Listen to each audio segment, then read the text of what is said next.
আমরা স্পষ্ট করে একটি কথা বলি, এই অন্তর্বর্তীকালীন সরকারের সবচেয়ে বড় যে লেজিটিমেসি, আজকে যারাই এটি অস্বীকার করে স্পর্ধা দেখান, সেই লেজিটিমেসি হচ্ছে ১,৫০০-এর অধিক শহীদের জীবন এবং তাদের রক্ত। আজকে যারা বড় বড় কথা বলে তাদেরকে আমরা দেখেছি কিভাবে নিজের মুখ ঢেকে রেখে অফিসের ওই যে দেয়াল, অফিসের ওই যে গেট, তার ভিতরে চেয়ারে ঢুকে বসে থাকতো।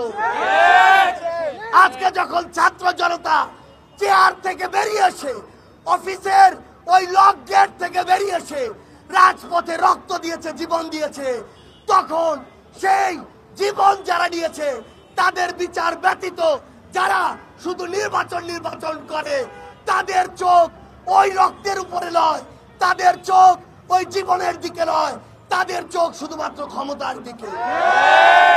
ক্ষমতার দিকে যাদের চোখ ছিল, যাদের কাছে জনগণের জীবন রক্তের চেয়ে ক্ষমতা বড় ছিল, তাদের কি অবস্থা হয়েছে খুনি হাসিনার দিকে দেখলেই তা বুঝতে পারবে।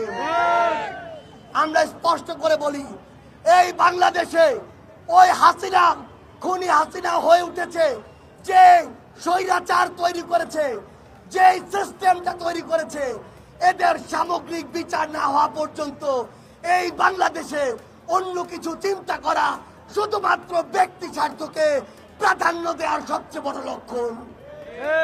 যারা এই বাংলাদেশে ব্যক্তি স্বার্থ আর দলীয় স্বার্থকে জাতীয় স্বার্থ কিংবা জনগণের স্বার্থের চেয়ে বড় করে দেখেছে, তাদের ফল ভালো হয়নি।